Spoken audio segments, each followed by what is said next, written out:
आपकी बहुत आभारी हूं कि आपने इतना इंतजार किया। श्री शक्ति सिंह गोहिल जी, श्रीमती गेनीबेन ठाकुर जी, श्री जगदीश ठाकुर जी, श्री जिग्नेश मेवानी जी, श्री रामकिशन ओझा जी, श्री भरत सिंह बाघेला जी, श्री बलदेव ठाकुर जी, श्री राजू भैया भाई जोशी जी, कांतिभाई खर्दी जी और मंच पर विराजमान सभी नेतागण, सभी पदाधिकारीगण, मेरे प्यारे कार्यकर्ता भाइयों बहनों, आप सबका इस सभा में बहुत बहुत स्वागत। अभी मुझे मां अंबा जी का एक चित्र दिया गया, इसलिए शायद उचित रहेगा एक बार सभा शुरू करने से पहले मेरे साथ मां अंबा जी की जोर से एक बार जय कहिए। मां अंबा जी की जय, मां नटेश्वरी जी की जय और गेड़ा हनुमान जी की जय। देखिए, ये गुजरात की धरती है। यहां से इस दुनिया के सबसे, शायद इस पूरी हमारी जो पीढ़ी है और इससे पहले की पीढ़ियां, उसमें शायद दुनिया की सबसे महान हस्ती आपने, गुजरात ने इस दुनिया को दी। महात्मा गांधी जी यहां पे जन्मे।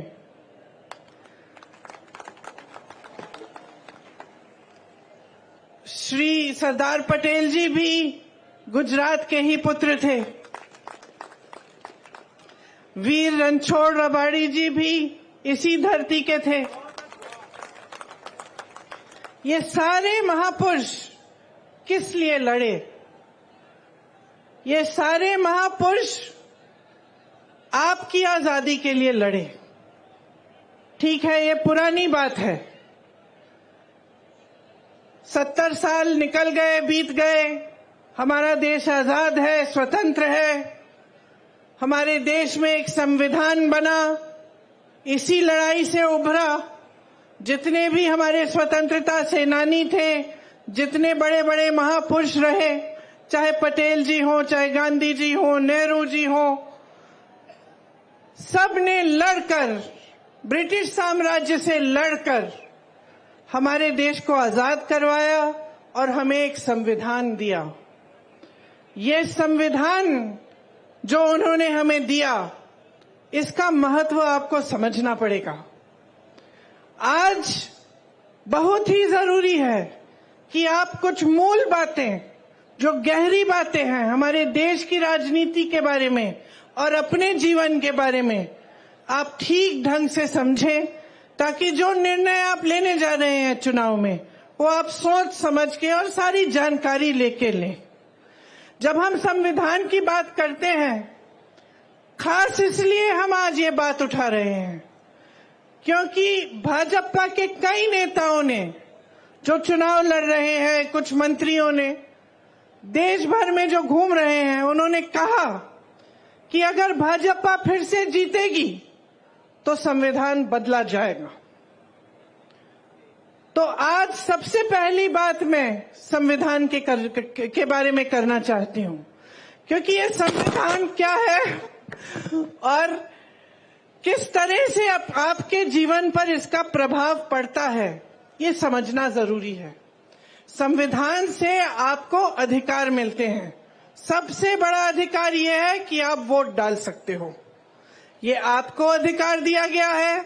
देश के किसान को, देश के गरीब को, देश के मजदूर को और देश के प्रधानमंत्री को भी, देश के मंत्रियों को भी, देश के बड़े बड़े शख्सों को भी यही एक अधिकार मिला है।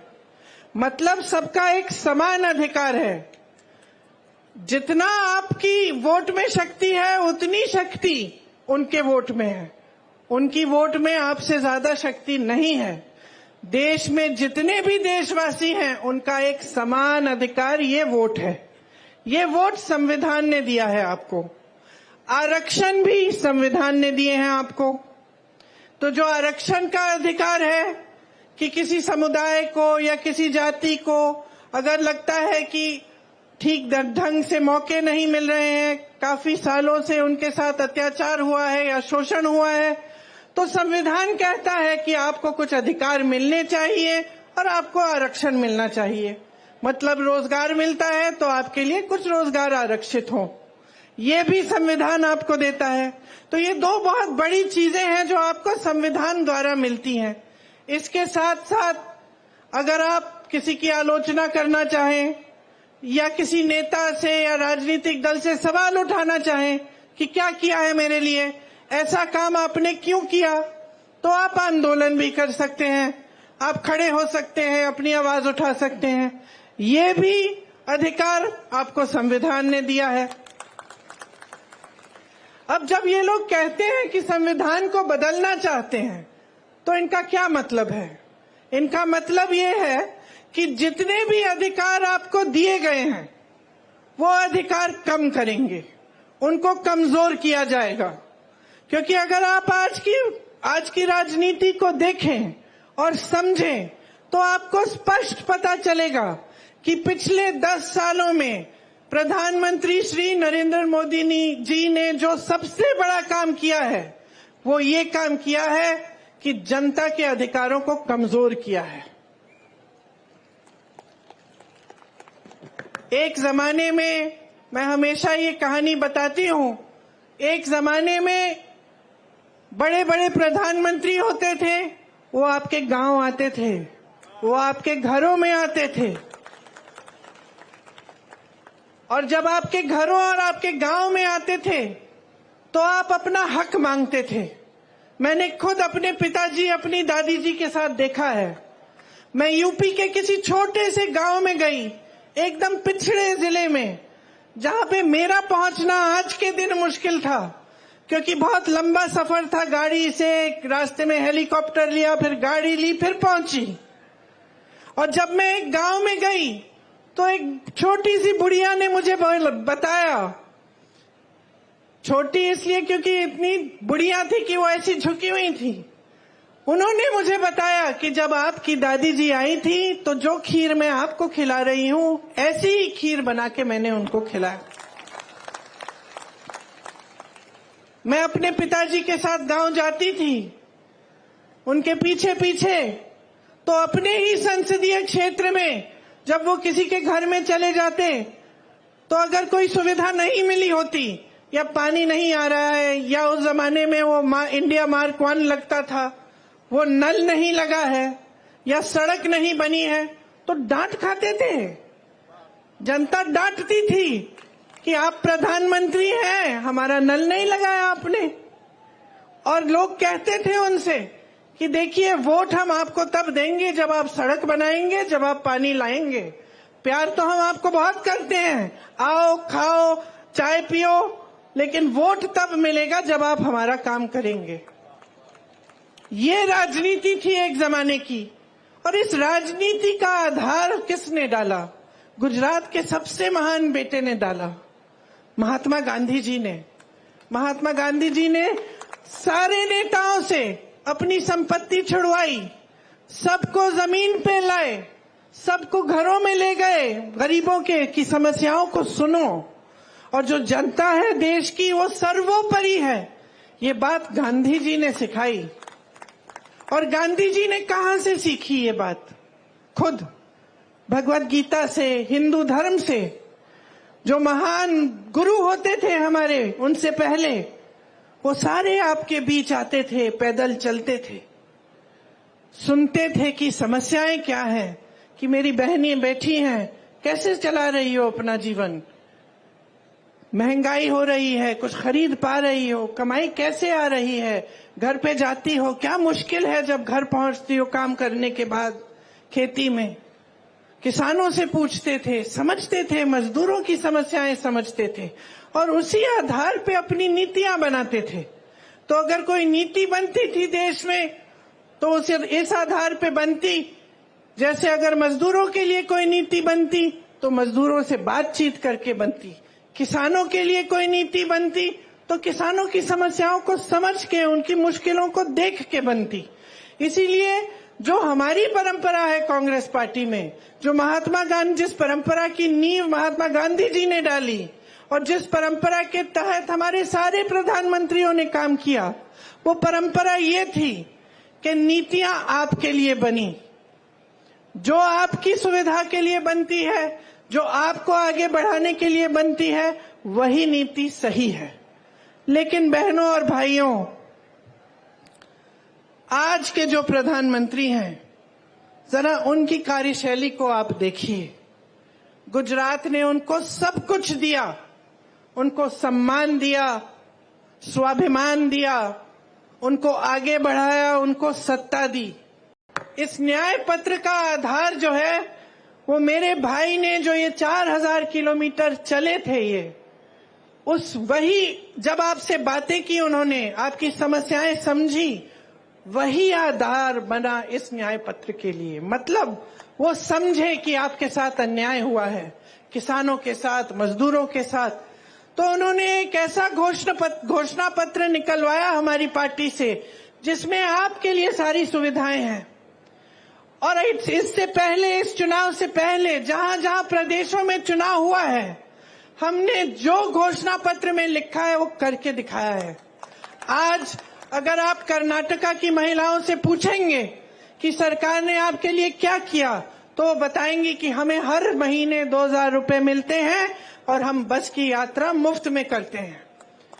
अगर आप छत्तीसगढ़ के किसानों से पूछेंगे कि कांग्रेस की सरकार ने क्या किया आपके लिए, तो वो बताएंगे कि हमारे कर्ज माफ कराए और अच्छे गौठान बनाए जिसमें से हमें नौकरी मिली, और हमारे जानवरों का जो गोबर है वो गोबर सरकार ने खरीदा ताकि हमारी आमदनी बने। इसी तरह से आपके लिए हम कुछ गारंटी लाए हैं और उसमें किसान भाइयों के लिए आपका जो एमएसपी है, जो न्यूनतम समर्थन मूल्य है, वो एक कानून बनेगा। मतलब आपका अधिकार बन जाएगा। कानून के तहत आपको मिलना ही होगा। ऐसा हो ही नहीं पाएगा कि जो आप यहाँ पे आलू उगाते हैं, जीरा उगाते हैं, उसका न्यूनतम समर्थन मूल्य आपको मिले ना। आपके कर्ज माफ के लिए एक स्थायी आयोग बनेगा जिसके तहत जब भी आप कर्ज में अगर आप डूब रहे हैं और आपको मदद की जरूरत है, आप उस आयोग में जा पाएंगे और आपके कर्ज की माफी की बात होगी और उसकी समस्या हल होगी। खेती के सारे सामानों पे आज जीएसटी दे रहे हो। हमारी गारंटी है कि खेती के सारे सामानों से हम जीएसटी हटा देंगे। आपके फसल का नुकसान होता है, भुगतान मिलता है? नहीं मिलता है। मोदी जी नहीं देते भुगतान। हम कह रहे हैं कि जब फसल का नुकसान होगा तो 30 दिन के अंदर अंदर आपको भुगतान मिलेगा। भूमिहीनों को जमीन मिलेगी और हर जगह पूरे देश भर में न्यूनतम मजदूरी 400 रुपए की होगी। मतलब 400 रुपए से कम मजदूरी के पैसे आपको कोई नहीं दे पाएगा। अगर देगा तो कानून का उल्लंघन करेगा। मेरी बहनें, मैंने महंगाई की बात की। मैं जानती हूं और समझती हूं कि आप पर कितना बोझ है। जो समाज है उसका बोझ भी आप उठाती हो, समाज की परवरिश भी आप करती हो। जब अपने बच्चों को बड़ा करती हो, मेहनत से उनकी हर चीज देखती हो, बच्चा बीमार पड़ता है उसका इलाज, बुखार होता है उसकी देखभाल, खाना खाया कि नहीं खाया, पढ़ाई की कि नहीं की, स्कूल जा रहा है ठीक से कि नहीं जा रहा है, ये सारे काम आप करते हो अपनी नौकरी या अपने रोजगार या अपनी खेती के अलावा। तो आप बाहर जाती हो, काम करती हो, घर आती हो और काम करती हो। इसीलिए आपके लिए हमने सोचा है कि जो परिवार की सबसे बड़ी महिला है उसको हमारी सरकार 8,500 रुपए हर महीने दिलवाएगी। ये पैसे सीधे आपके खाते में जाएंगे। मतलब कि 1 साल में आपको 1 लाख रुपए मिलेंगे और 50% जितने भी सरकारी नौकरियां हैं उसमें से 50% महिलाओं के लिए आरक्षित रहेंगी। पहले के आरक्षण है उसी के तहत।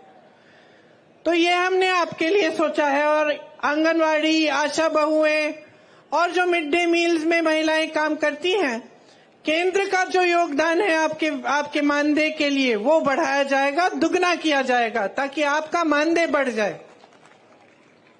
तो सबके लिए हमने कुछ सोचा है, क्योंकि देखिए आज के जमाने में आप जब मेहनत करके अपने बच्चों की परवरिश करते हैं तो आपके सामने अन्य मुश्किलें आती हैं। आप बड़ा करते हैं बच्चों को, आपके यहाँ अगर गांव में पाठशाला है या कोई सुविधा है ठीक है, लेकिन उसके बाद जब उनको यूनिवर्सिटी जाना होता है, विश्वविद्यालय में जाना होता है, तो नई मुश्किल खड़ी होती है, क्योंकि फीस भरनी पड़ती है। किस तरह से वो पढ़ाई खत्म करेंगे। यहाँ गुजरात में ज्यादातर प्राइवेट विश्वविद्यालय खोले जा रहे हैं, बड़ी बड़ी फीस है। जितने भी माँ बाप हैं, चाहे कितने भी गरीब हो, चाहे किसान हो, मजदूर हो, कुछ भी हो, आज के दिन सब चाहते हैं कि हमारा बच्चा शिक्षित हो ताकि उसको अच्छा रोजगार मिले। सही बात है कि नहीं? और आप किसी भी हालत में कैसे भी कर्ज लेकर, मजदूरी करके, कॉन्ट्रैक्ट पे नौकरी करके आप कमाते हैं, इसीलिए कि आपके बच्चों की परवरिश हो और वो बड़े हो के शिक्षित हो और उनको नौकरी मिले। ये सही बात है कि नहीं? अब आपने शिक्षित कर दिया, किसी न किसी तरह से आपने कर्ज लेकर बच्चे को शिक्षित कर दिया। बच्चा परीक्षा देने जाता है भर्ती के लिए, और आज क्या हो रहा है, पूरे देश भर में पेपर लीक हो जाते हैं। पेपर लीक हो जाते हैं। जो फीस आपने ट्यूशन के लिए भरी है, जितनी मेहनत बच्चे ने की है, सारी ऐसी गवाई जाती है। उसको पता नहीं होता कि फिर से पेपर देना है, शायद उसमें भी लीक हो जाए। कितने साल इंतजार करना पड़ेगा, या कुछ महीनों बाद फिर से इम्तिहान देना पड़ेगा। मानसिक तनाव होता है, कुछ पता नहीं होता कि भविष्य में नौकरी मिलेगी नहीं मिलेगी। मैं ऐसे बच्चों से मिली हूं जिन्होंने भर्ती की परीक्षा दी और सालों के लिए इंतजार करते रहे। एक बार दी, 2 बार दी, 3 बार दी, एक सूची भी निकल आई, उसमें भी नाम था, रोजगार नहीं आया मिला, क्योंकि लीक पे लीक होते गया, घोटाले पे घोटाले होते गए। जीपीपीएससी का इधर पेपर लीक हुआ, टैट का टीचर का पेपर लीक हुआ। 10 सालों में जब से इनकी सरकार है 14 से ज्यादा पेपर लीक हुए हैं। तो अब क्या करें नौजवान? भर्ती का इम्तिहान है, पेपर लीक हो रहा है, रोजगार दे नहीं रही है सरकार। मोदी जी की सरकार में 30 लाख रोजगार के पद खाली पड़े हुए हैं, 30 लाख केंद्र सरकार में। आप नौजवान यहाँ खड़े हो, यहीं पे हजारों खड़े होंगे जिनके पास रोजगार नहीं है। वहां 30 लाख पद खाली हैं, वो पद भरे नहीं गए हैं। तो पद खाली हैं, नौजवान खाली हैं, लेकिन आप पद नहीं भर रहे हैं। आपका ध्यान कहीं और है, सरकार का ध्यान रोजगार बनाने में नहीं है। तो ये परिस्थिति है कि जब आपको रोजगार नहीं मिलता तो फिर आउटसोर्सिंग और कॉन्ट्रैक्ट पे ही रोजगार मिलता है, और आप सब वही करते हैं, क्योंकि और कोई चारा नहीं है, कोई स्थायी रोजगार नहीं मिल रहा है। अब मैं आपको समझाना चाहती हूँ कि ये स्थायी रोजगार क्यों नहीं मिल रहा है। एक तो हुई खेती की बात। एक जमाने में खेती में भी रोजगार मिलते थे, लेकिन जब से इतनी महंगाई आई है, किसान खुद कमा नहीं पा रहा है। तो जब किसान खुद कमा नहीं पा रहा है तो वो कैसे रोजगार दिलवाएगा अपनी खेती में? तो फिर वो भी कम मजदूर रखता है। वो भी कहता है कि जितना काम मैं खुद निपट सकता हूं निपट लूंगा। तो खेती से रोजगार कम हो रहा है। बड़े बड़े जितने भी सरकारी कॉरपोरेशन थे, जितनी सरकारी कंपनियां थी जिससे आपको स्थायी रोजगार मिलते थे, तकरीबन सभी की जो सब्सिडी है, जो सब्सिडरी हैं, उनको इन्होंने अपने खरबपति मित्रों को दे दिया है। आज देश का कोयला, देश की सड़कें, देश का पावर, देश के हवाई अड्डे, देश के बंदरगाह, सब इनके बड़े बड़े खरबपति मित्रों को दे दिए गए हैं। इनको आपकी संपत्ति थी, आपको रोजगार मिलता था, आपको सुविधाएं मिलती थी, अब वो सारी संपत्ति बड़े बड़े खरबपतियों की हो गई है। अगर आपकी समस्याओं को ये सरकार समझती तो वो जानती कि यहां से रोजगार मिलता है, नए नए रोजगार बनते हैं। ये संपत्ति अभी खरबपतियों को देने से ये रोजगार बंद हो सकते हैं, आरक्षण बंद हो सकते हैं, क्योंकि प्राइवेट हो गई वो नौकरी, वो रोजगार। लेकिन आपके बारे में नहीं सोच रहे हैं। इनकी नीतियां बड़े बड़े खरबपतियों के लिए ही बन रही हैं। अगर आप ठीक ढंग से समझेंगे और देखेंगे तो हर स्तर पे ये हो रहा है। मैं रोजगार की बात कर रही थी, एक और जगह थी जहां से रोजगार बनते थे, जो छोटे छोटे इंडस्ट्री, मध्यम साइज की इंडस्ट्री है, जो कोई मैन्युफैक्चरिंग करा रहा है, किसी ने अपना बिजनेस खोला है, किसी की दुकान है, उससे भी रोजगार मिलता था। लेकिन उसको इतने संकट में डाल दिया है नरेंद्र मोदी जी की नीतियों ने।